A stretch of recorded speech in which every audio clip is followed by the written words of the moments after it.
Good morning. This is Eric Rollins, the Constitutionalist, here on 1550 KXEX, the best talk in town. We're also on 102.3 FM.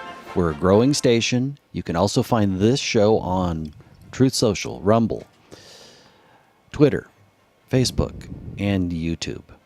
Today, I'm going to be a little less partisan. I believe that there are a lot of things about this country that are just great. And the reason that we have these things is because veterans stepped up.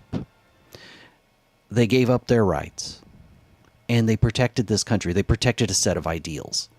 Do I agree with every war? Probably not. But that's not the veterans' role. The veterans' role is to go when they're ordered and to do what our infinitely wise government says they should do. Now, a little sarcasm there. Today, I am joined by somebody from the local chapter, Bob Talmadge. So, local Clovis chapter, that is 933. Right. Welcome. Thank you, sir. So, obviously, you served. Yes. What branch? Air Force. Air Force. 4 years. And what era? A long time ago. A long time ago. Okay. In the 60s, I got out of high school, didn't know I wanted to go to college or whatever, and of course, my brother had gone in the Air Force, and I thought, why not? So I worked a little bit at the summer and spent the summer in Redondo Beach, which is really terrible down there at that time. The surf and all that and the sand. Oh, man. So then Surprised you made it out of there. Yeah, well, I went in and then I served for 4 years. So you're a volunteer. Volunteer, yep, yeah.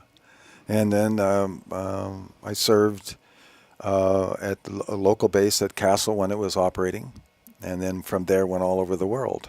And somebody said it was out of sheer boredom because I was in SAC, which is the B-52s and all that, and was just loading and unloading and this type of thing. And so we had opportunities to go other places, and they were developing some weapon systems that I was familiar with, so I was able to get with that and saw quite a bit of country with that. So what'd you do in the Air Force? I was called weapons technician. It means basically a bomb loader. Okay, there's where I was going next. See, yeah, break it down for you, right? And it was 462 is what they call them. And basically trained on the B-52, and then from there went to other aircraft when I went overseas. So it was nice to be here in the Valley because I'm a Valley rat from way back, and raised in Bakersfield.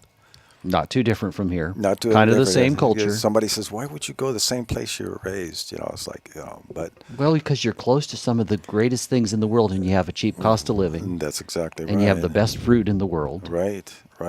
And where I was at Merced, that was a nice little sleepy community, and it was a very nice atmosphere, very nice environment. And so I left after 4 years and moved here to Clovis. Well, welcome. Well, now you guys are putting on an event. Tell me about that event. The event is on the Vietnam Veterans Day on March 29th over here at our great Clovis Veterans Center. By the way, folks, this is a state-of-the-art, impressive center. I'll take a little bit of a sidebar there just to kind of toot their horn a little bit. That is absolutely a fantastic place to be in, and it shows how the city of Clovis reaches out for the veterans and the whole community, because it's open for that as well. But it's just when I take people in there, they were just looking all around. Oh yeah, the statues outside. The statue outside, the displays music inside. Playing on the other side. You know, you march along as you go in, and but it's really I think the people that haven't checked it out, that live in the city, or even in Fresno, because a lot of people, we're in a lot of ways we're one. Should just check it out, take it out, and there's a memorial inside that really is tugs at your heartstrings, and just yes, it does. And what it does, I think, for everyone is to reestablish that feeling and the connection between the veterans and the general population. So go back to your event. Go back Is to my it the event. 29th? Yep. Yes. What time? Do we have an address? Yes. That's over at the Clovis Center. Starts at 8 o'clock in the morning. So that's the Veterans Memorial Building Right. in right. in Clovis. In Clovis. And just follow the sounds because we'll have the Sounds of Freedom Band there playing. And then we go through this is just to honor not only the Vietnam veterans, but other people can observe and see what's going on in the Vietnam veterans organizations. A lot of it is people say, "Well, gee, I wasn't in Vietnam." That doesn't matter. If you served or didn't serve, whatever, just if you have an appreciation for this country, you should go see the ceremony and support right. people that supported your freedom. That's Right. what veterans do. Exactly right. And all of it is, again, on the 29th, which is a Friday. And it's set up, like I said, it's not one of those ones that winds up for the whole day. But we've tried to set it up to where we can show our appreciation. We have involved in that. There's an organization in the United States that makes quilts. And what they do is if you apply for it and make the quilt, you can have your name put on it, where you served, within reason, of course. And they hand those out free of charge to people who signed it up. Right now there's about 27. It doesn't sound like many, but these quilts are very intricate. If you make a quilt by hand, I have family that does quilts, and it's a lot of work. Well, it's a lot of hours. A lot of hours and a lot of forethought, and it just the time involved is really amazing, because this is not only for us, this is for all of the veterans organization. And they just basically this year, when it finally got out what they were doing, they just overwhelmed with orders, and we weren't going to get ours, but apparently they worked overtime and they got ours. So that's something to see. So some of those will be at the event. They'll be handed out at the event to the participants, and then we'll have speakers there. Obviously, like I said, is at and opening, closing, this type of thing. But it's not political. It's not any speech. It's just honoring our veterans. And especially, like I said, this is the Vietnam War. It will be for all veterans too. Well, I would think that it would be for anybody that is a patriotic American. Amen, amen. Just to come to listen to the music. So, is there food? What else is happening? Yeah, they'll have food available there. They'll have, like I said, I think the Kiwanis and one other organizations going to have just simple things. It's not going to be intricate at all. So people want to go there, and drinks, of course, whatever, non-alcoholic. But anyway, that will wind up, and it starts at about 8, and will wind up.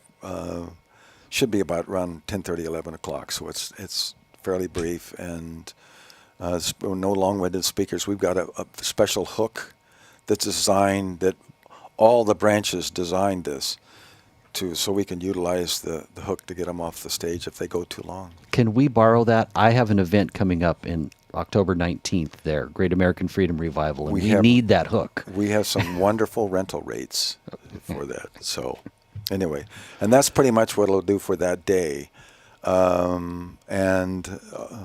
Again, all of the organizations over there that are participating, we have Blue Star Moms. I'm familiar with them, and I actually know several of them. They meet, the local chapter meets on a Thursday at the American Legion Hall. Mm-hmm. I'm also there with Constitutionalist for California, so we kind of interact a little bit. Good people. Well, they are very good people. What meaning of Blue Star is that they have a family member who's serving. And they do a lot of volunteer work. Every year they send boxes of goodies over to the people like that a are care serving. package. It's a care package, and it's a big deal. They send a lot of these boxes over that have, just the things that we look for in the service when we're over, so we can't get, or that everything to remind us of home. That's pretty much it on for the groups that'll be there. Will you have a color guard?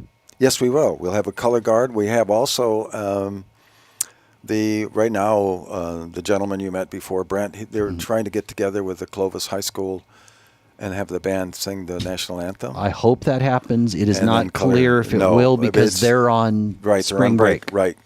And the guy is scrambling right now. That would be wonderful.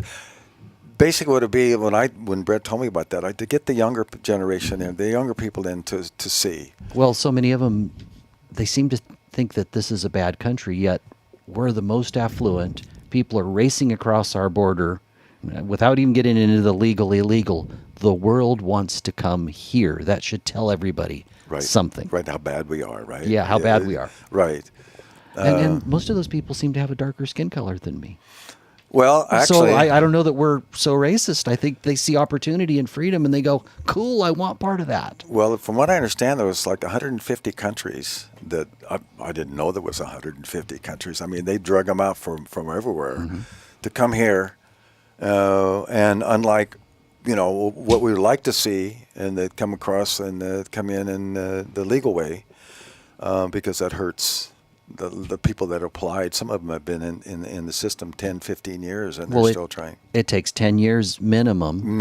And it used to be $10,000. I assume it's more now to come the right way. Yeah.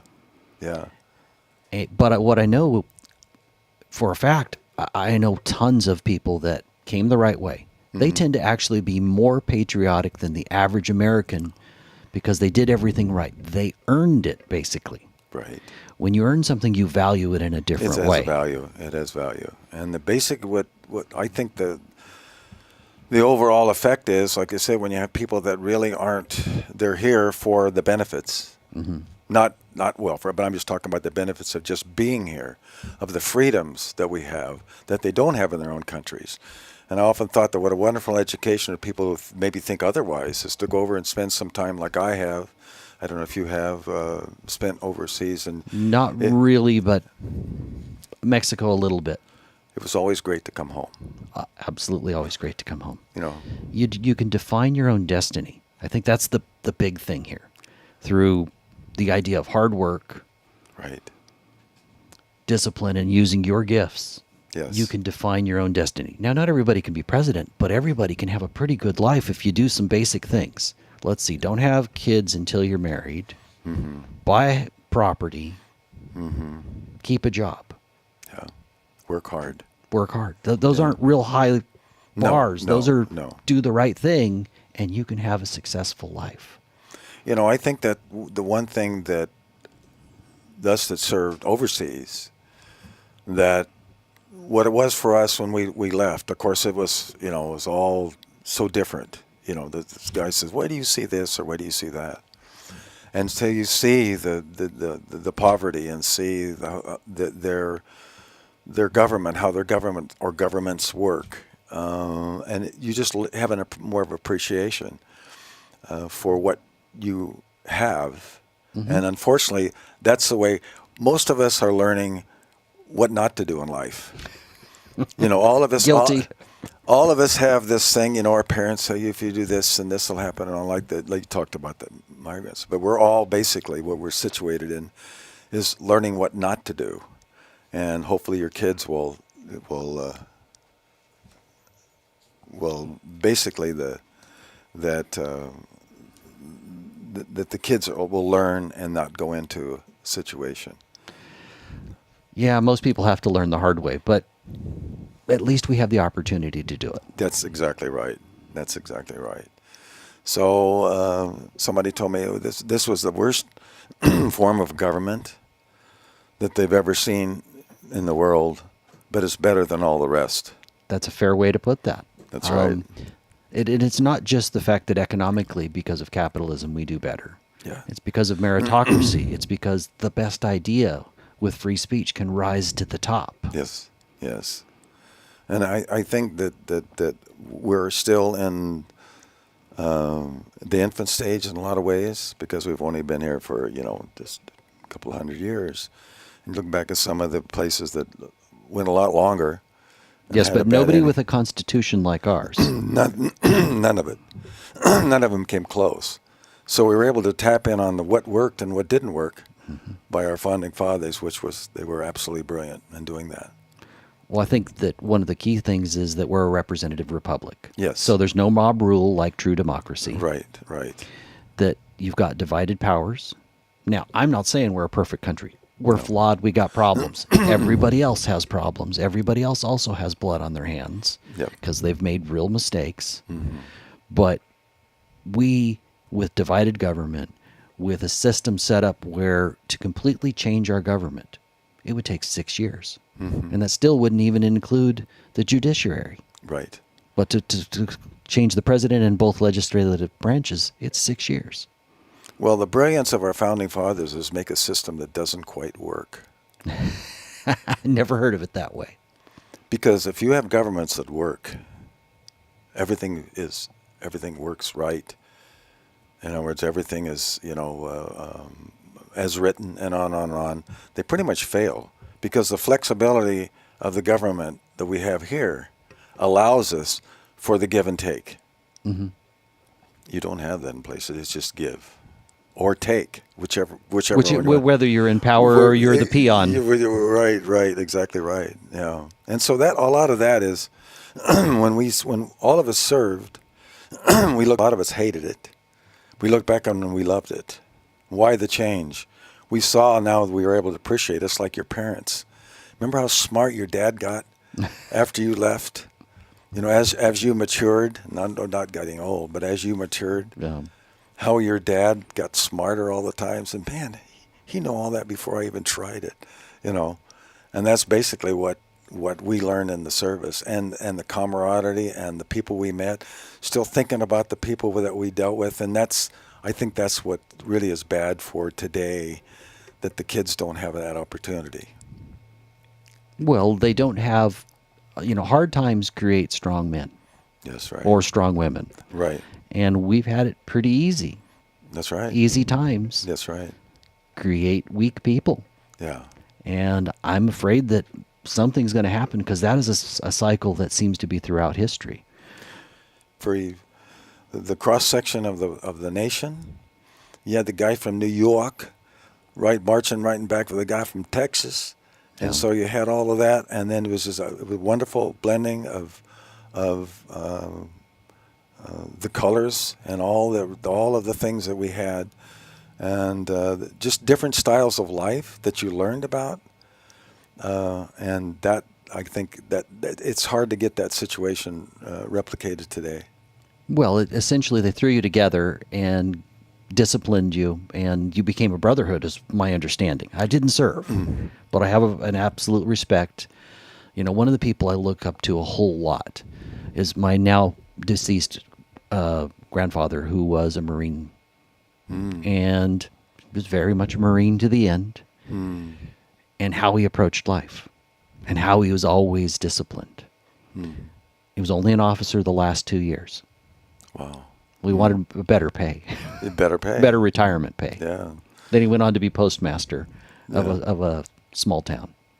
It's strange. We have a Monday morning class of the veterans at the Clovis Center, and we have people there from World War II. We have 196 and 199. There's not many of those left. And the amazing part of it is they can tell you what they were doing at 2 o'clock, April 22nd, 1944.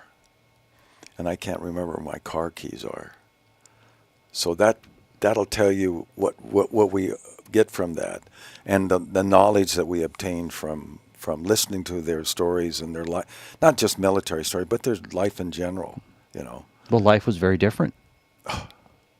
You had to figure it out. You didn't just sit there on your phone. No. You had to, if you couldn't afford a mechanic, because all those people went through the Great Depression. Yes. They had to figure it out. They had to figure out how to live, how to eat. It made men of them. Yes. We're going to go ahead and go to break. Okay. This is Eric Rollins, the Constitutionalist, here on 1550 KXEX, the best talk in town. I want to say thank you to everybody that's watching on social media. Please like, subscribe, share, comment. All of these help the algorithm. It helps the voice of this show get out there. And frankly, if I'm doing something wrong, you could also speak up and tell me. I'm broad enough shoulders that I can handle that. Free speech is there for a reason, and all those rights are given by God. Let's go ahead and come back. This is Eric Rollins, the Constitutionalist, here on 1550 KXEX.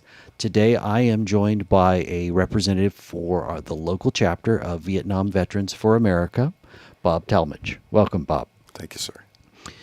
And we've just kind of been discussing kind of a little bit of life, a little bit of what it was like for him to serve, a little bit of perspective. And I want to go ahead and plug your event. We won't go into details this time. We will at the end. Right. It's the 29th. The 29th starts at 8 in the morning. This is put on by the 933rd and the Clovis Veteran Center. And it's basically just Vietnam veterans for that day, honoring them and what they did, and just the fact is that we're doing something probably that should have been done by our country, but we'll leave that for another subject. So. Yes, you didn't get the best welcome when you came back. Not exactly. I was a little kid, but not exactly. So not my fault, but. Well, but still wrong. Well, you look at, but basically the World War II vets that came home, and these guys, I mean, we talk about war as hell and all of that, but these guys, some of this on the islands, they went from island to island, digging people out of holes for 4 years. Yikes! And I mean, and maybe they would get a break, they wouldn't. Came home, and obviously they a lot of them suffered.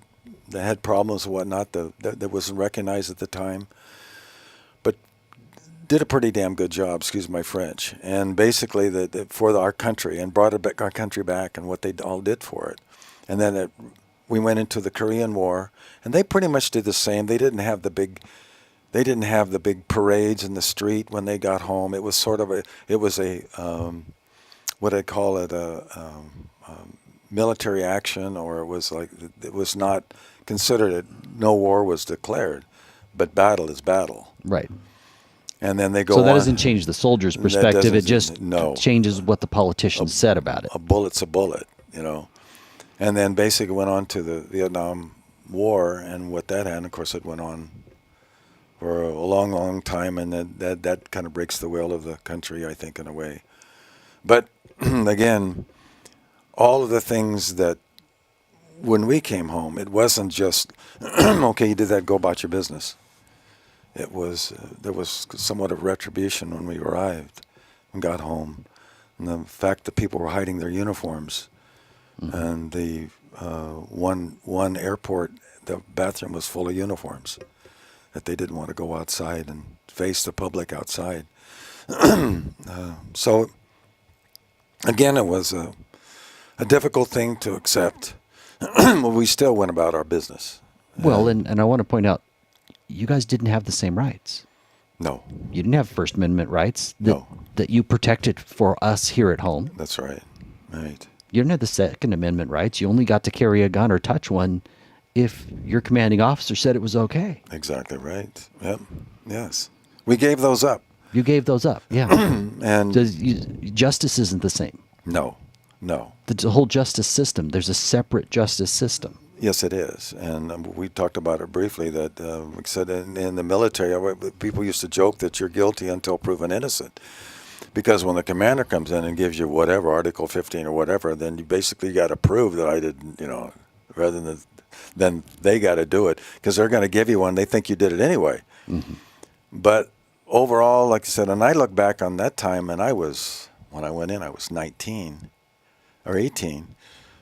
And the fact is, I look at the people that were spending their whole life in the military, and I thought, how do they do that? How can they spend 20 years in the military?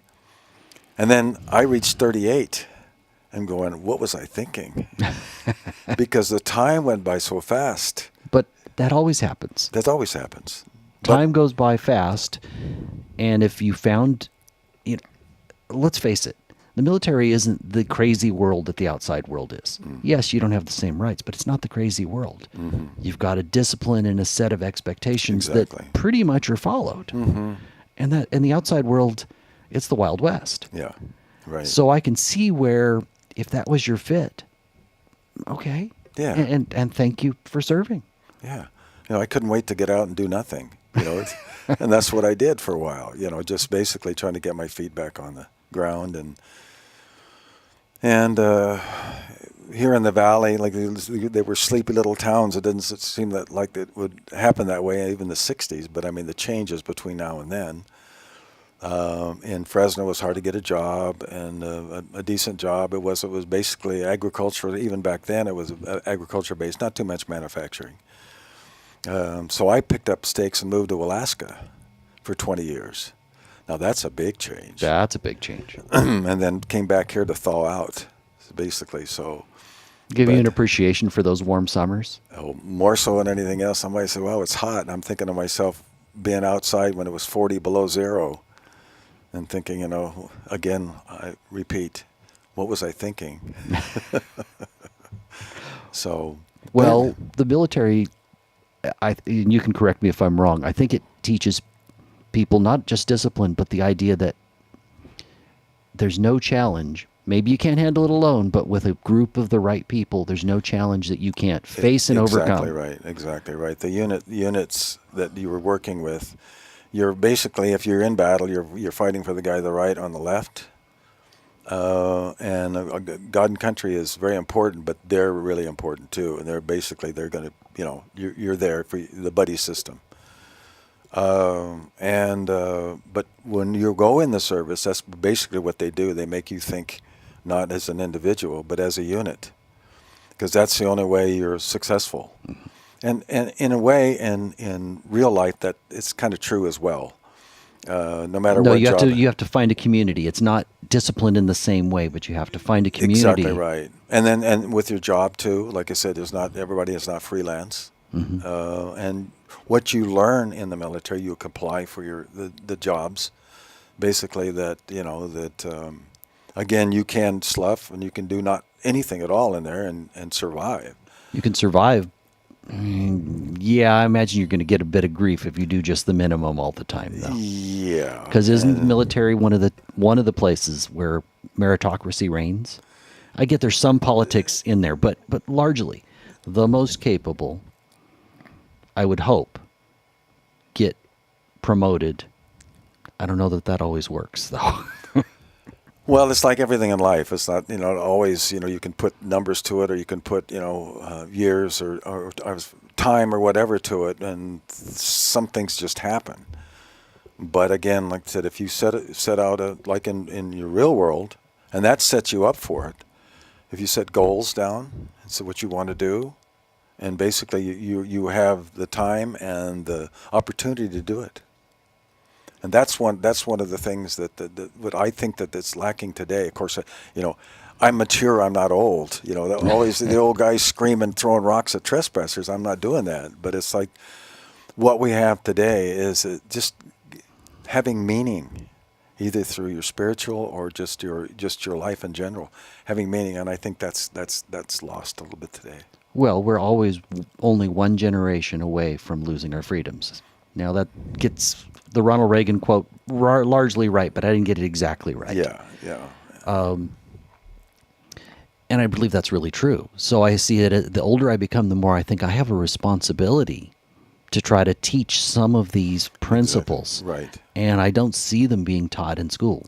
They've largely canned the idea of patriotism. They've gotten rid of almost all education. The spiritual thing is gone as well. And the Yeah. love of country is not, there that we had when we were kids. Now it's a love of equity, meaning equality in the sense of we all have exactly the same results. Mm-hmm. But that gets away from the idea that we all have different gifts, different work ethics, different drives. It's all different. That's right. Yes. And so if we have true equity, the government has so much power, it's able to destroy everybody. Anybody that's more capable for whatever reason. And I don't think that has anything to do with skin color. Mm-hmm. I think that has to do with what's inside, mm-hmm. your heart and your mind and your connection to spirituality. Exactly. In my case, I'm very much a Christian. But yes, me too. I am too. And I think what it is like our society is somewhat like the frog syndrome. You've heard of that. You take a frog and you put him in water or put him in hot water, he'll jump out. Right. But if you heat the waters very slowly and put him in there, he'll just sit there until it boils. And I think that's what happened. It's incremental. I think we got lucky with COVID. And I don't want necessarily, I want to get into it in this sense, that it exposed that government cared about my safety, not about my liberty. Exactly. So it woke a lot of people up. Yes. And the difference was prevalent. Oh, yes. I mean, it wasn't like, it was always there. But it was like when it was shown to be what it is, like you said, some people accepted it fully, and that's the way societies are. Mm-hmm. But the ones that did see the difference and saw our freedoms dwindle away because of fear. Mm-hmm. And somebody said, I can't remember who it was, the only thing we have to fear from fear itself is fear itself. That's basically that. I think that's FDR. Yeah, exactly. And no, FDR. I think that's FDR. FDR gave one of his speeches. Well, he was a patriot. I didn't agree with all his policies, but he was a patriot. Yeah. And there was a time when basically everybody, with rare exception, was America first. Mm-hmm. I don't necessarily mean in the current way that is MAGA, Make America Great Again, America First, but that they were a patriot. Right. That we all realized that this was something special, and that while we didn't agree often, we believed in a set of principles.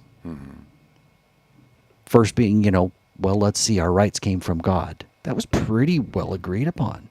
Well, that was brilliant, because if they came from government, guess what? All government has to do is decide, well, we gave you the rights, we can take away your rights. That's right. And even if you're an atheist, you should embrace that idea, because that means that even if you think it's something fake that your rights were given from, meaning God, even if you thought that was fake, they're still protected from government. Right, right. And that's again the brilliance of our forefathers. Like, see that and look at it from an angle of what everybody else is doing wrong, and basically, and again, we go back to that we talked about before. Well, they didn't have as much trust in government. No, they didn't. They believed in local control. This is a modern way of saying it, but federalism, local control. Right, and when you put it to the point, it comes from God to you, to the government, that way, and everybody, it's such a simple concept, and they go, I never thought of it that way. Well, you better think of it that way, because that's basically what was in our founding fathers and their thoughts of how our country should be formed. But all of us, going back to the idea of the military, it's amazing that all those guys, you see after Pearl Harbor, blocks and blocks of lining up, want to sign up, and people were actually devastated when they weren't accepted, and there were a lot that weren't accepted for medical reasons, whatever.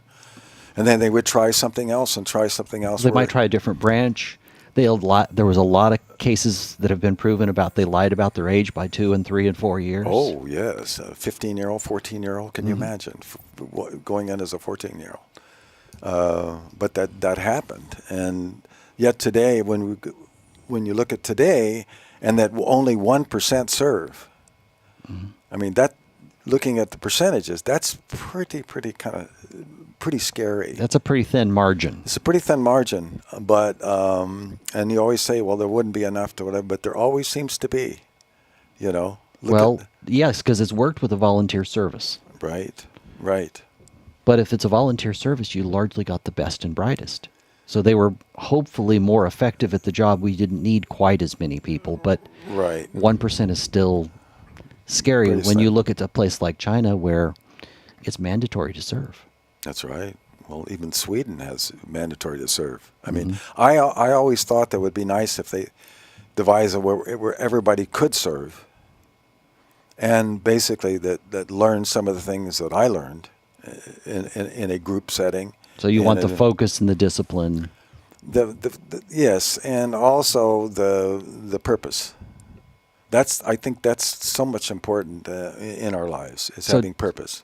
So define what you mean by that. Purpose. Give me an example. Give an example. Okay. Let's say, like for myself, I recently lost, 2 years ago, I lost my wife.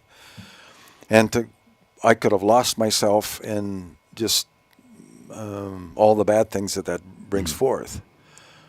But I was blessed by the fact is that I could look to see purpose for myself, to refocus my efforts and all the things in life that we have by going into in the veteran situation, where all of a sudden you look around and in a room of 50 guys, 30 of them just lost their spouse, or that somebody needs help, and you think you're in bad shape. Start talking to these fellows that are really in bad shape, and then you find yourself lending yourself to that effort, and through that, you find purpose. Okay. I found it through volunteering because it made... This is what Right. Same thing. Yeah. And I volunteered at a boys' home for 8 years. Mm-hmm. Then COVID came along, and it didn't work out, and I'm doing other things now. Mm-hmm. They didn't allow me on site for a while. Mm-hmm. And I, in that time, moved on to something else. But I'm grateful for the fact that I got to see people that I could help, that strangely enough, while these boys truly needed role models, and they still do, at some point I may go back, but I'm extremely busy. It put it in perspective for me that, yes, other people need help. Yeah. And it made me more appreciative. And I think that's an element that we're largely missing. The military, like you said, you mentioned earlier, I don't remember if it was on air or off air, that an awful lot of military guys, while they're in, complain. And as soon as they have a little bit of distance that allows for perspective, they're talking with fondness about those times. That's right. That's right. Yeah, even the times that you thought maybe you weren't going to live to the next day, it's all of those things that just sort of the excitement and but all of the things we have, like I said, is going back to purpose. Basically, what you're thinking about is I was thinking about, instead of everything coming this way, have it go this way. And when it does that, looking outward more so, you can deal with more of your situation than you could before. And there's nothing you do to prepare. Even going back like in the military, I remember my son going in the military, and we practiced, him, about face and left face and on and all that. But once you're in that, that goes by the wayside. You're learning everything and learning something every day. Mm-hmm. The military, you have to take an oath to the Constitution. Yes. How seriously did you take that? Was that just, what we did? Or do you think military guys have a better understanding of the Constitution?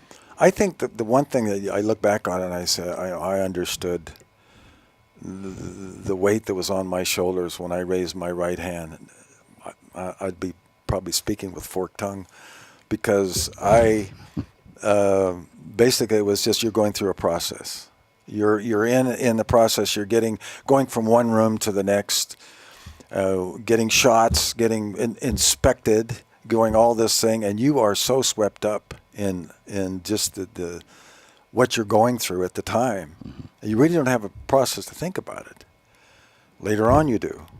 Later on, you think about that. So you're caught in the moment until you slow down. Until you slow down, and basically that you're trying to survive, mentally through all the things that they're going to put you through, and but still, when you look back on it again, as I spoke to you before about people looking back on all this thing, all the right things that were done at the time, you didn't understand them or didn't agree with them, whatever, and you could see where it was all the directing. So basically, that's where it came from. I remember one thing. When we went in the service, we were checked out for security clearance. And back then, they do it somewhat today, but if you're going to get a security clearance, they went back to your next door neighbor. And then all of a sudden, everybody's saying, "What did Bobby do?" Because you got people in uniforms checking you out, and on and on and on, and that was kind of sobered you up a little bit. And when you received that, also you have to sign a form that you were not a member of these organizations, and it went on for 2 pages, small print. All these I never heard of any of these, but they had to, the government had determined that they were, not in line with our purpose, and you had to sign that. Well, I didn't know, it's like, it wasn't, the Boy Scouts wasn't on it, so I could sign it, So that was a reality check. All the things that we heard about the Cold War and everything, that was was in fact happening. We're going to go ahead and take our last break. This is Eric Rollins, the Constitutionalist, here on 1550 KXEX, the best talk in town. So when we come back, we're going to end with your event. I would love any story that you have that's hopeful, because America absolutely needs that. Let's go ahead and come back. This is Eric Rollins, the Constitutionalist, here on 1550 KXEX, the best talk in town. I am joined by a local representative of 933 Vietnam Veterans for America. Clovis branch. Yes. Bob Talmadge, welcome. Thank you, sir. So as I mentioned, I believe our we're being tested a little bit right now, and I don't know what's going to happen, but there's a lot of things wrong. I think without getting into politics, there's a lot of things wrong, and our culture has shifted. Instead of us being focused on God and country and being proud of it, right, a lot of people are on a different path. So where do you find hope? I guess I find hope in just the people that I know, the finding out that a lot more is happening than I realized. Because when you sit in your living room staring at your TV, man, about 3 days of that, and you think, the last one out flip off the lights. But when you get out and about, you find out that in there's hope in the people, and they're not all. It's not all bad. There's a lot of good going on. Get involved in the churches, getting involved in educational things, get involved with, like I said, with the veterans thing, and from that involved in the youth, getting involved in it. And I think, like I said, what do they talk about? Instead of cursing the darkness, light one candle. I'd forgotten that one. I hadn't heard that in years. And that's pretty basic. And a lot of things that we learned in life, it still pretty much applies. And I look back on the 60s. I mean, I talk about bad times in 1968, 69, just seeing what was going on here. There were 2,000 bombings in the United States. Fresno State got hit at least 3 times, I know, with bombing. So being able to look back on that and saying that from that and matching up what it is today, there's always hope. And if we lose hope, like I said, that's when it really gets bad. But I don't think we're anywhere near that right now. The fact is that you're able to know the difference, which is really important. Knowing what is and what ain't is very, very important. And by using that in your life, you're able to go forth and basically change what you can change. Well, I think that Christianity provides guide rails, or religion in general provides guide rails, because it comes with a morality, a community, and a set of expectations. Right. And we've got so many people that they've kind of lost their way. But the good news is we don't have to reinvent the wheel. No. It's already invented. That's right. We just have to get people back on the right path. And a lot of them are working in that direction. Well, I think that's pretty much what we're looking at as far as in our faith itself. You look at reading in the Bible and reading back then, things haven't changed too much. What was proclaimed back there, there's not too much that has changed. There isn't a modern twist to it. There's not a modern Bible that Well, there is, but it shouldn't be taken seriously. Well, yeah, but basically all of the things that we were taught in our home and our family and our lives still apply. Mm-hmm. Well, all those lessons are designed so that you have a better life. Exactly. Now, it means that you might not always get to do the thing you wanted. Yeah. it might mean that discipline might be required. Well, discipline, define it, because like I said, if I get 3 tickets on 41 for going 85 miles an hour, discipline tells me that I should possibly slow down, because if I keep doing that, it's going to happen again. Well, there's a cause and effect. There are consequences. I think one of our problems is that, particularly in this state, we've gotten rid of consequences for bad behavior. Right. And I believe that the military, it's not like that. No. So when you talk to military men or women, they understand cause and effect. Right. So I think that you are one of the groups that needs to go out and you need to be speaking to people. Right. And folks, I would absolutely invite you to go out to their event. Yes. Talk to a veteran. Yes. Listen to their perspective. Heck, buy them a cup of coffee. I know most of them will be happy to sit and talk with you. Mm-hmm. Well, the what you're saying is basically there are consequences for no consequences. Mm-hmm. And basically what we're facing today is we can see what's going to happen. It isn't like, oh, we're going to have to hide and wait, and then we know basically what's going to happen. It's not if, it's when. Mm-hmm.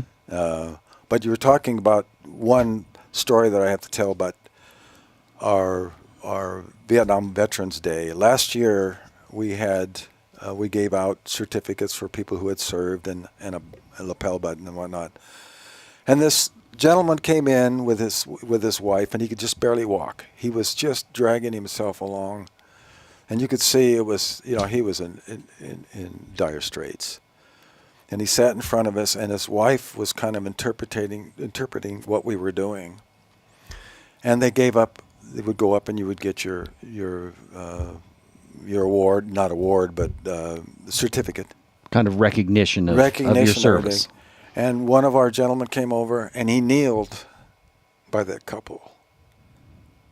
And he read that. And tears were coming down his eyes. And his wife was looking at the gentleman who was presenting it, and also the gentleman that was receiving it, just lovingly. And I told the gentleman later, I said, if there was nobody there that attended our event, that one thing you did made it all worthwhile. Well, that is a moment of hope where somebody got recognition. Exactly right. And a lot of times that's what it takes. You need to reach out and talk to your friend, your neighbor, a veteran, and acknowledge the service that they gave. Exactly. To make them realize that they're important. That begins to build community bonds, and it changes people's perspective, making them realize they're not a victim, that they're seen, that they're appreciated. Right. If you see somebody with a hat where they served, where they served or whatever, just take the time to go over and just say thank you for your service, or just thanks is fine. Thank you very much. And usually the way we respond is thank you for recognizing it. Thank you for recognizing me. I appreciate it. Well, we're down to about a minute and a half. Let's go over your event one more time. Right. It's March 29th, Friday, starts at 8. We'll have the Sounds of Freedom Band. We'll be handing out quilts of honor. We'll have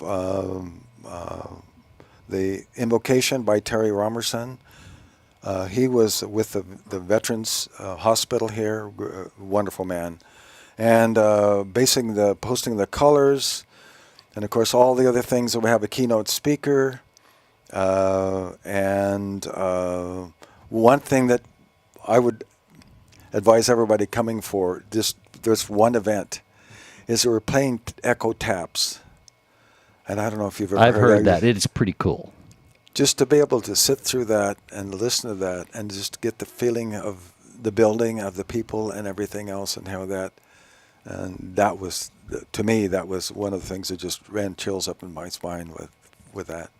Well, I hope I'm not scheduled to work. I have not looked at the April schedule. We're just about done, but I thank you for spending this time with me. It was a pleasure. My pleasure. Folks, get out April 29th, 8 a.m. If you're not in the local community, yes, there's plenty of veterans events. So if you're out of state, find a place, Show them the respect they deserve. This is Eric Rollins, the Constitutionalist, here on 1550 KXEX, the best talk in town. And we're out. Well, Thank you, sir.